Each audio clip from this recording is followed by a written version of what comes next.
Quite often, the way you can use the ideas in math will creep up in unexpected ways. Take, for instance, the Pythagorean Theorem that describes the lengths of sides in right triangles. How could a pattern in triangles have anything to do with circles? Let's see.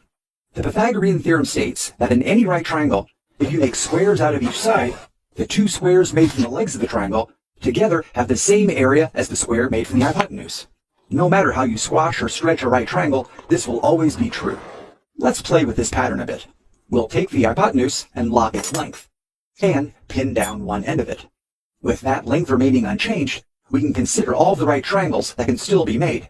If you trace out the unpinned end of the fixed hypotenuse, you'll see that it draws out a circle like a compass. The hypotenuse is now the radius of the circle.